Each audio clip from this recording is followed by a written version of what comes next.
ಇನ್ನು ನವೆಂಬರ್ ಬಂದೇ ಬಿಟ್ಟಿದೆ. ನವೆಂಬರ್ನಲ್ಲಿ ಅದ್ಯಾವ ಕ್ರಾಂತಿ ಆಗ್ಬಿಡುತ್ತೆ ಅಂತ ಎಲ್ಲರೂ ಕಾದು ಕುಳಿತಿದ್ದಾರೆ.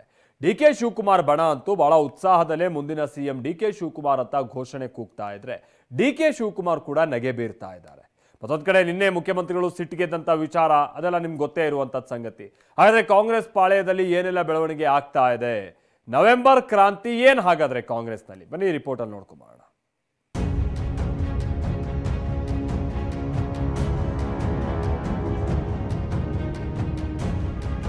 ಕ್ರಾಂತಿ ಹೊತ್ತಲ್ಲೇ ಮೊಳಗಿದ ಡಿಕೆ ಮುಂದಿನ ಸಿಎಂ ಘೋಷಣೆ.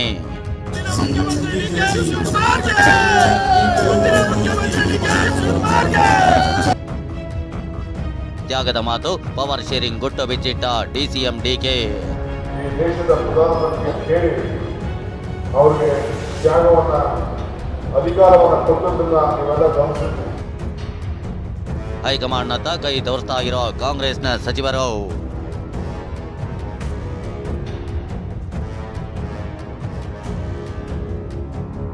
ರಾಜ್ಯ ರಾಜಕೀಯದಲ್ಲಿ ಅದೆಷ್ಟೋ ಕ್ರಾಂತಿಗಳು ನಡೆದು ಹೋಗಿವೆ. ರಾತ್ರೋರಾತ್ರಿಯೇ ಇಡೀ ಸರ್ಕಾರವೇ ಉರುಳಿರೋ ಉದಾಹರಣೆ ನಮ್ಮ ಕಣ್ಣ ಮುಂದಿದೆ. ಕೆಲ ಗಂಟೆಯಲ್ಲೇ ಸಿಎಂ ಕುರ್ಚಿ ಕಳೆದುಕೊಂಡ ನಿದರ್ಶನವೂ ನಮ್ಮ ಮುಂದೆಯೇ ಇದೆ. ಆದರೆ ಇದೀಗ ಕಾಂಗ್ರೆಸ್ ಮನೆಯಲ್ಲಿ ನವೆಂಬರ್ ಕ್ರಾಂತಿ ಅದ್ಯಾವ ಬೆಳವಣಿಗೆಗೆ ಕಾರಣ ಆಗುತ್ತೆ ಅನ್ನೋದು ಎಲ್ಲರಲ್ಲೂ ಕುತೂಹಲ ಹುಟ್ಟಿಸಿದೆ. ಅದರಲ್ಲೂ ಬಹುಮುಖ್ಯವಾಗಿ ಹೆಚ್ಚು ಚರ್ಚೆ ಆಗ್ತಿರೋದೇ ಸಿಎಂ ಬದಲಾವಣೆ.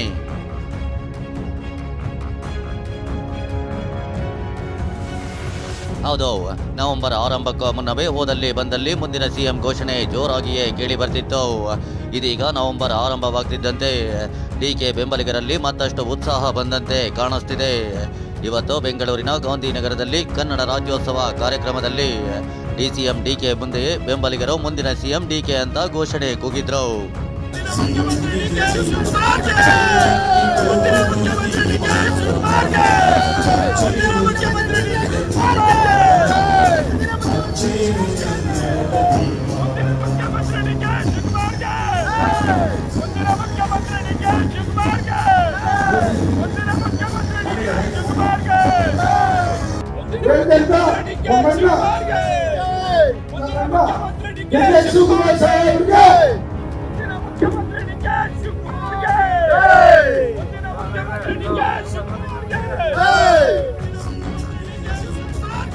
ಇಷ್ಟು ದಿನ ಮುಂದಿನ ಸಿಎಂ ಘೋಷಣೆ ಬಗ್ಗೆ ಡಿಕೆಶಿ ಕೆಲ ಕಡೆಗಳಲ್ಲಿ ಗರಂ ಆಗಿದ್ರು.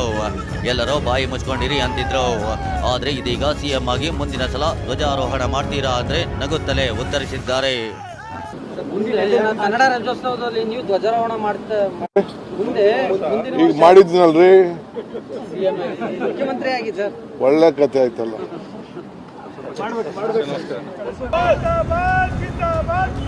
ಶಿವಮೊಗ್ಗದಲ್ಲೂ ಡಿಸಿಎಂ ಡಿಕೆ ಸಿಎಂ ಆಗಬೇಕು ಅಂತ ಅಭಿಮಾನಿಗಳು ಘೋಷಣೆ ಕೂಗಿದ್ರು. ಪವರ್ ಶೇರಿಂಗ್ ವಿಚಾರ ಕಾಂಗ್ರೆಸ್ನಲ್ಲಿ ಪದೇ ಪದೇ ಚರ್ಚೆಗೆ ಬರ್ತಾ ಇರೋ ವಿಚಾರವೇ. ಆದ್ರೆ ಇದೀಗ ಡಿಸಿಎಂ ಡಿಕೆ ಪವರ್ ಶೇರಿಂಗ್ ಗುಟ್ಟು ಬಿಚ್ಚಿಟ್ಟಿದ್ದಾರೆ.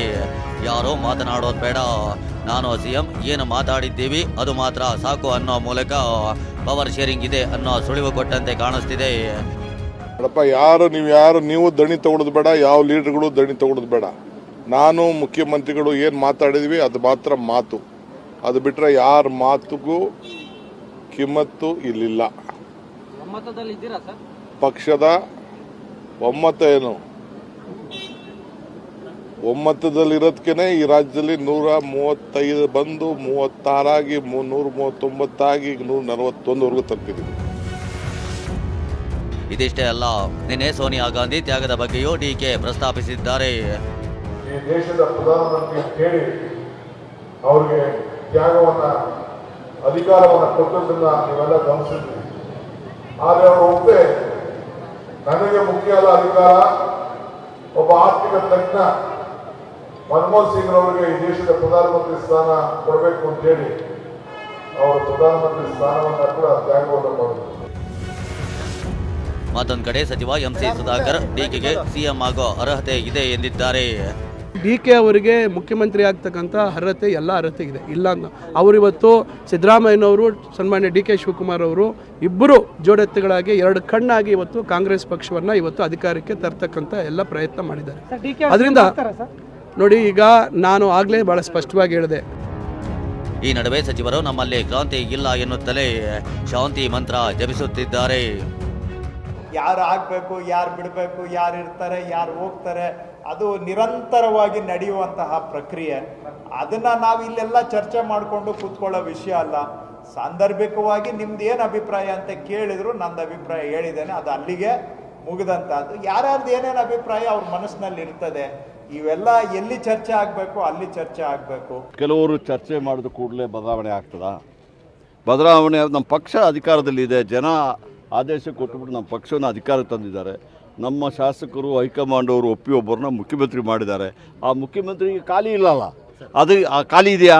ಯಾವುದು ನವೆಂಬರ್ ಕ್ರಾಂತಿ ಇಲ್ಲ, ಏನು ಇಲ್ಲ, ಆರಾಮಾಗಿದೆ, ಶಾಂತಿ ಇದೆ. ನೋಡಿ, ಈ ಥರ ಎಲ್ಲೂ ಕೂಡ ಚರ್ಚೆಗಳು ಮಾಡುವಂಥ ಅವಶ್ಯಕತೆ ಇಲ್ಲ. ಸಿದ್ದರಾಮಯ್ಯ ಅವರು ಮುಖ್ಯಮಂತ್ರಿಗಳಾಗಿದ್ದಾರೆ, ಅವ್ರು ಮುಂದುವರಿತಾ ಇದ್ದಾರೆ. ನಾವು ಈ ರೀತಿಯಾಗಿ ಇನ್ನೊಬ್ಬರು ಮುಖ್ಯಮಂತ್ರಿ ಆಗಬೇಕು ಅಥವಾ ಚರ್ಚೆ ಆಗಬೇಕು ಅಂತ ಯಾವುದೇ ರೀತಿಯ ಕಾರಣಗಳು ಕೂಡ ಇಲ್ಲ, ಅವಕಾಶಗಳು ಕೂಡ ಇಲ್ಲ, ಅದರ ಸನ್ನಿವೇಶನೂ ಕೂಡ ಇಲ್ಲ. ಬರೀ ಮುಖ್ಯಮಂತ್ರಿ ಬದಲಾವಣೆ ಚರ್ಚೆಯಷ್ಟೇ ಅಲ್ಲ, ಸಚಿವ ಸಂಪುಟ ಪುನರ್ರಚನೆ ವಿಚಾರವೂ ಅಷ್ಟೇ ಕಾವು ಪಡೆದಿದೆ. ಯಾವಾಗ ಪುನರ್ರಚನೆ ಅನ್ನೋ ಶಬ್ದ ಕಿವಿಗೆ ಬಿದ್ದು ಶಾಸಕರ ಆಸೆಯ ಬಾಗಿಲು ಓಪನ್ ಆಗಿದೆ. ಈ ಪೈಕಿ ಪ್ರದೀಪ್ ಈಶ್ವರ್ ಕೂಡ ಒಬ್ಬರು. ನಾನು ಖಂಡಿತವಾಗೂ ನಾನು ಸನ್ಯಾಸಿ ಅಲ್ಲ, ನನಗೂ ಆಸೆ ಇದೆ. ನಾನು ಬಲಿಜ ಸಮುದಾಯದಲ್ಲಿ ಒಬ್ಬನೇ ಇರೋದರಿಂದ ನನಗೆ ಸಿಗುತ್ತೆ ಅನ್ನೋ ನಂಬಿಕೆ ಇದೆ. ಸಿಗದೇ ಇದ್ದರೂ ನನಗೆ ಬೇಜಾರಿಲ್ಲ. ಕೇಳಿದ್ದೀವಿ, ನಮ್ಮ ಧರ್ಮ. ನನ್ನ ಉಸ್ತುವಾರಿ ಸಚಿವರು ಒಳ್ಳೆ ಕೆಲಸ ಮಾಡ್ತಿದ್ದಾರೆ, ಅವರು ಕೊಟ್ಟರು ಸಂತೋಷ, ಕಂಟಿನ್ಯೂ ಮಾಡಿದ್ರು. ಕಾಂಗ್ರೆಸ್ನೊಳಗಿನ ಬದಲಾವಣೆ ಚರ್ಚೆಗೆ ವಿಪಕ್ಷಗಳು ತುಪ್ಪ ಸುರಿದಿವೆ.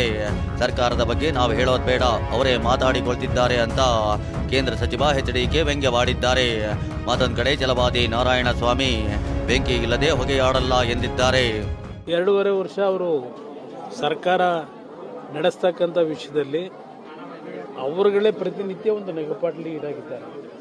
ವಿರೋಧ ಪಕ್ಷಗಳು ನಾವು ಮಾತಾಡಬೇಕಾದ ಅವಶ್ಯಕತೆನೇ ಇಲ್ಲ. ನೀವು ಅಧಿಕಾರ ಹಸ್ತಾಂತರ ಮಾಡಿ ಅಥವಾ ನಾಯಕತ್ವ ಬದಲಾವಣೆ ಮಾಡ್ಕೊಳ್ಳಿ. ಇದು ಪರಿಸ್ಥಿತಿ ಹೆಂಗಿರುತ್ತೆ ಅಂದರೆ, ಓದಿಯ ಪಿಸಾಚಿ ಅಂದರೆ ಇಲ್ಲ ಬಂದೇ ಗವಾಕ್ಷಿಯಲ್ಲಿ ಅಂತಂದಂಗಿದೆ ಇದು. ಆದ್ದರಿಂದ ಪರಿಸ್ಥಿತಿ ಏನೂ ಬದಲಾವಣೆ ಆಗ್ತದೆ ಅಂತ ನನಗೆ ಅನಿಸೋದಿಲ್ಲ. ಕಾಂಗ್ರೆಸ್ನೊಳಗೆ ಎಲ್ಲ ಬೆಳವಣಿಗೆಗಳನ್ನ ಮೇಲ್ನೋಟಕ್ಕೆ ಗಮನಿಸಿದ್ರೆ ಬೂದಿ ಮುಚ್ಚಿದ ಕೆಂಡದಂತೆ ಕಾಣ್ತಾ ಇದೆ. ಆದರೆ ಬದಲಾವಣೆ ಏನಾದರೂ ಆಗುತ್ತಾ ಅಥವಾ ಇಲ್ವಾ ಅನ್ನೋದು ಹೈಕಮಾಂಡ್ ನಾಯಕರಿಗಷ್ಟೇ ಗೊತ್ತಿರೋ ವಿಚಾರ. Bureau report, TV9.